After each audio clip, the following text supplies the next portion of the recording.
Alors, le troisième volet de cette première table ronde sera présenté par Fabienne Missika, qui est anciennement journaliste, philosophe, actuellement sociologue. Elle va traiter un sujet que nous avons exploré hier un peu, plus ou moins, tout ce qui concerne la question sociale, les discriminations territoriales et non. À toi, Fabienne. Bon, moi aussi, je suis très contente d'être parmi vous, dans ma nouvelle famille. Je vais introduire mon propos en rappelant que nous sommes maintenant à 10 ans de ce que certains ont appelé des émeutes de 2005, d'autres ont appelé des révoltes de 2005. Et donc, c'est dans ce contexte-là que vraiment, il ne faudrait peut-être pas oublier tout le sens et tout le sens de cette expression populaire que nous avons connue il y a 10 ans, que je vais essayer de décliner cette question des discriminations territoriales selon 3 axes. Un premier axe, je voudrais quand même inscrire cette question dans le débat général sur les discriminations. J'aurais rappelé que, d'une part, les discriminations, c'est un sujet qui est arrivé en France très tardivement par rapport à des tas d'autres pays, et je vous montrerai comment justement, à l'origine, la notion de discrimination territoriale a permis dès le début de féminiser les notions de discrimination à l'égard de groupes ou de personnes en raison de leur origine et de toutes sortes de raisons. Le deuxième point que je voudrais développer dans cette présentation de la question des discriminations territoriales, c'est, au fond, qu'est-ce que ça veut dire? C'est-à-dire, est-ce que les discriminations territoriales sont les discriminations des territoires, c'est-à-dire des territoires qui subissent une inégalité de traitement, ou est-ce que c'est la notion un peu réduite qui est souvent mise en avant, que la discrimination en raison de l'adresse, qui est finalement une discrimination de plus dans toute la série des critères de discrimination, dont je vous rappelle que, sauf erreur de ma part, sauf si j'en ai raté un récemment, il me semble qu'on était à 21, hein, déjà. Bon, donc 21 critères de discrimination. Donc, vous voyez, la discrimination en raison de l'adresse pour des populations qui généralement sont en grande partie d'origine étrangère, pour des populations qui généralement sont en grande partie en situation sociale très défavorisée. Vous voyez, ça pose question de est-ce que c'est ça qu'on doit mettre dans cette question des discriminations territoriales, puisque ça c'est plus opératoire qu'autre chose, hein, qu'est-ce que ça apporte de plus.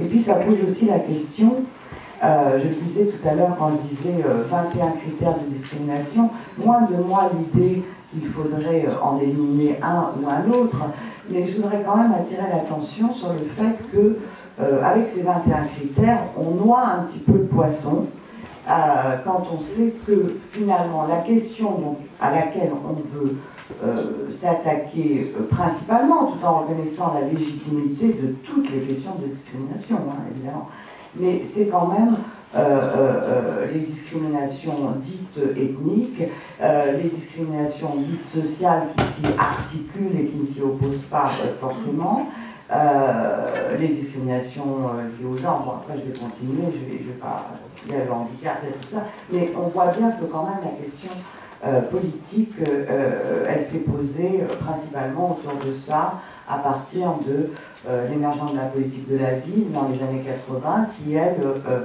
justement, était fondée sur l'idée de discrimination territoriale. Alors donc il y a ce premier point qui est, je crois, la question des différents critères et de la façon dont on les hiérarchise pas en termes de politique publique et les questions que ça pose.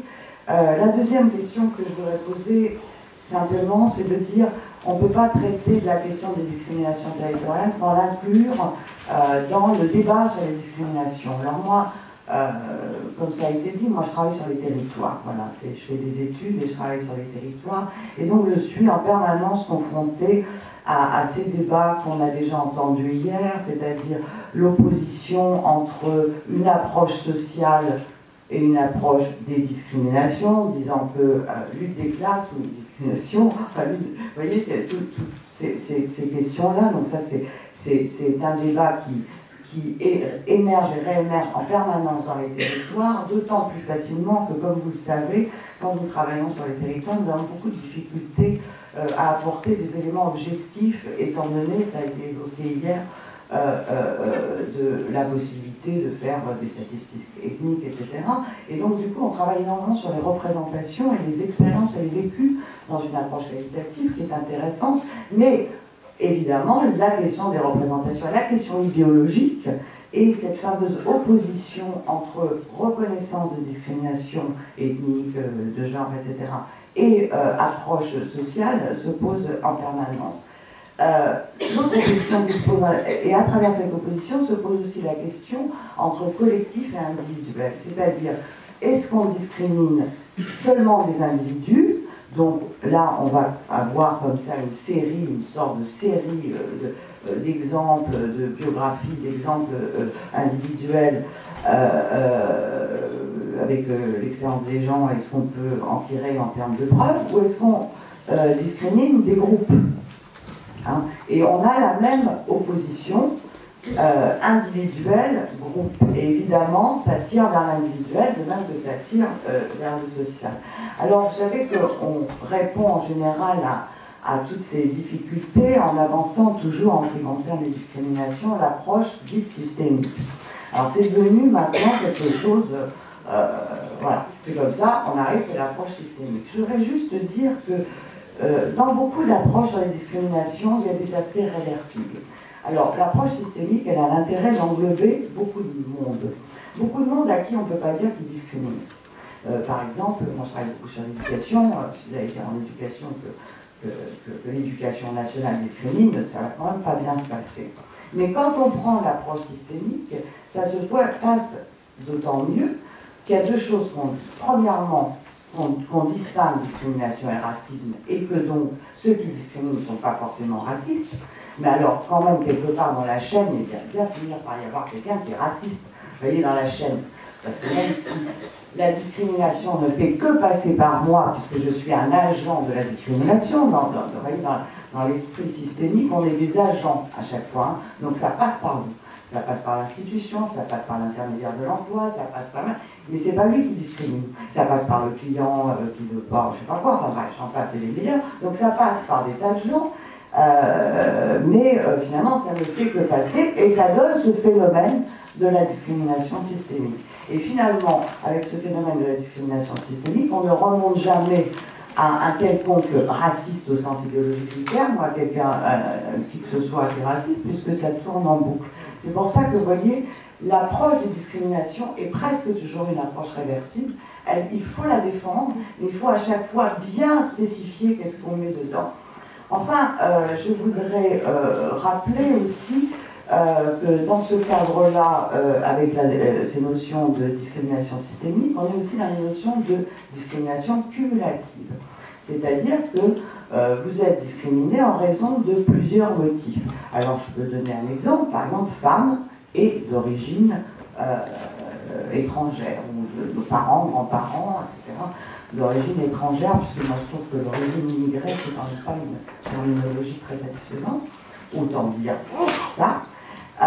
Donc ça, c'est un concept de discrimination cumulative.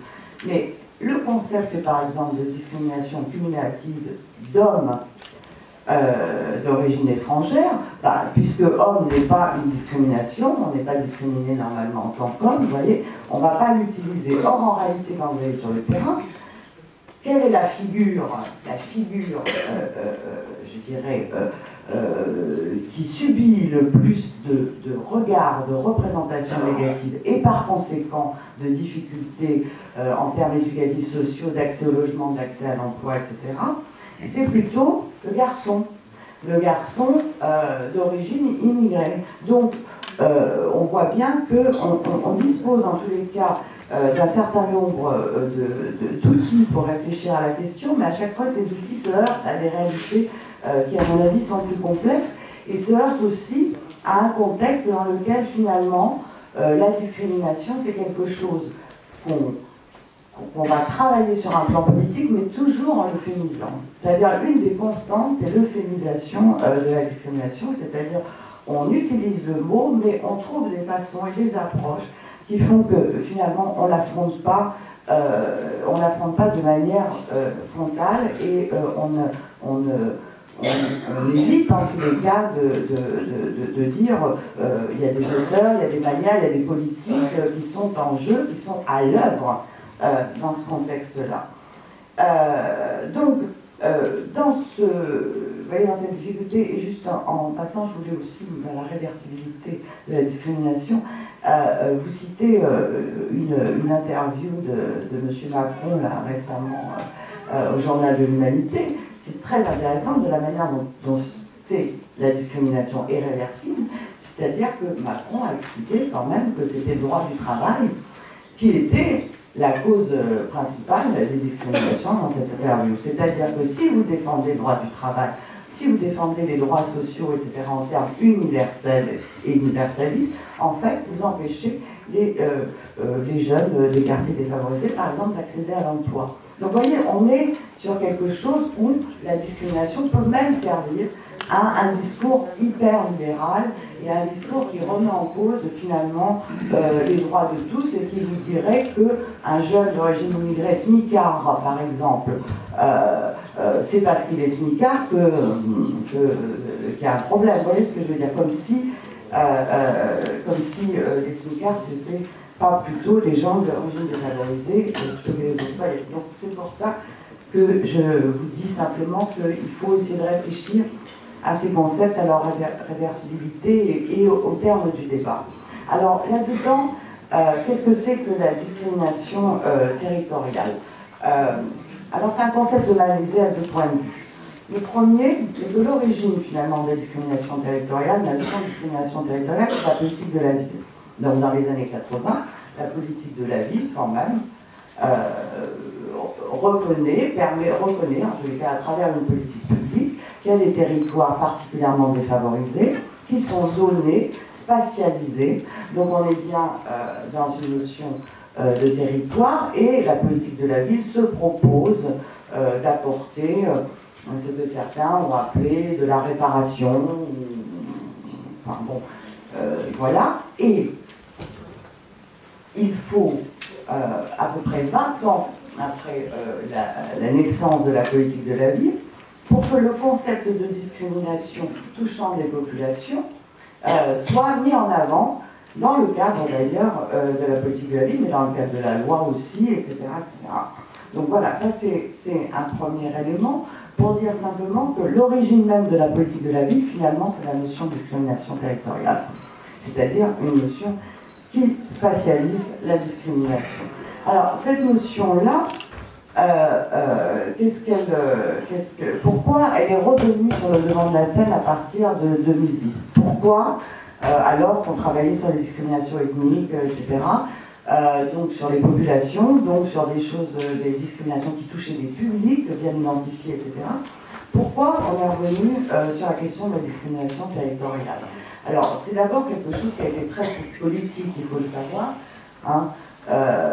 Il faut savoir que ce sont des communes, en particulier les communes communistes, qui ont commencé à mettre en avant qu'il existait une discrimination territoriale, mais ceci, en fait, non pas une discrimination individuelle des individus en raison de leur adresse, etc., mais une discrimination des territoires.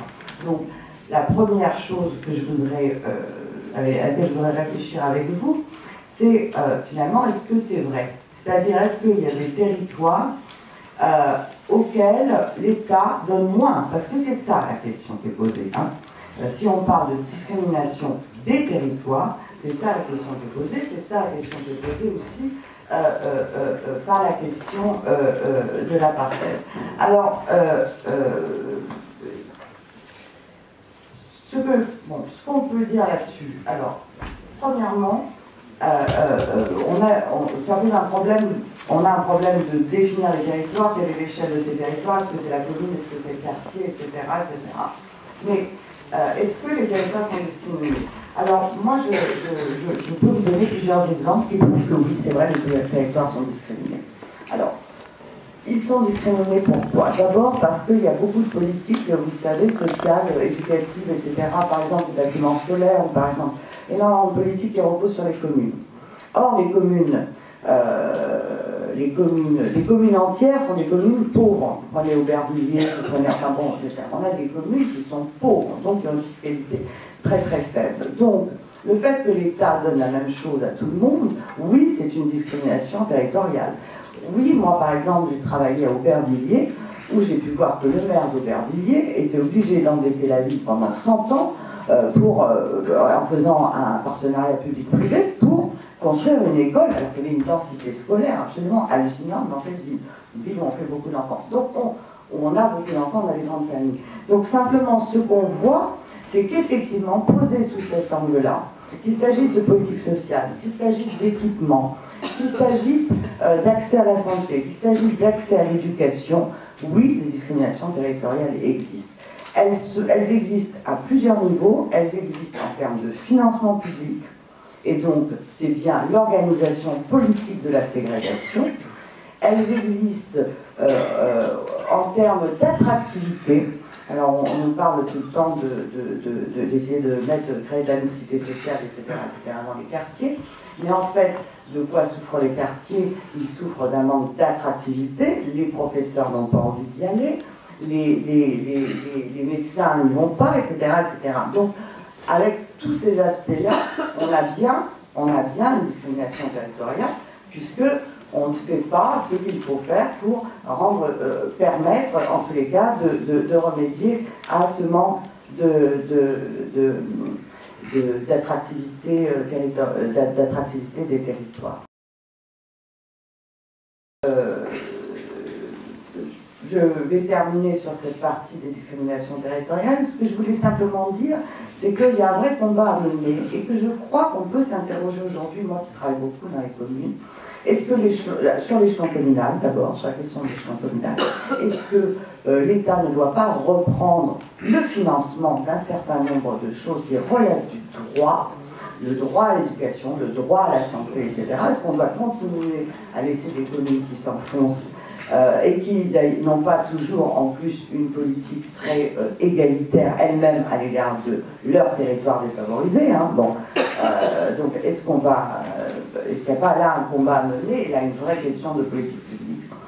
Sur la question maintenant, et je vais finir là-dessus, sur la question de la discrimination territoriale au sens où elle est employée la plupart du temps, c'est-à-dire discrimination en raison de son adresse.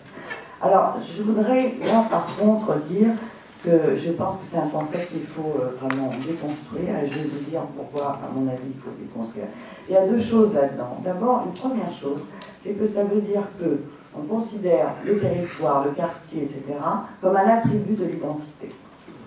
C'est-à-dire, vous êtes, je ne sais pas, valfourérien, ou vous êtes, je ne sais pas comment vous le dire, mais ça veut dire qu'on accrédite l'idée que c'est le territoire, le quartier est un attribut d'identité. Et ça, dans un contexte où l'une des grandes difficultés qu'on a, c'est la mobilité dans les territoires, c'est le manque de mobilité des gens, leur difficulté à bouger, c'est le fait qu'effectivement on leur colle une identité jeune de banlieue, par exemple, hein, c'est quand même le truc, ça c'est vraiment le truc principal, hein, jeune de Valfouré, jeune de je sais pas quoi, etc.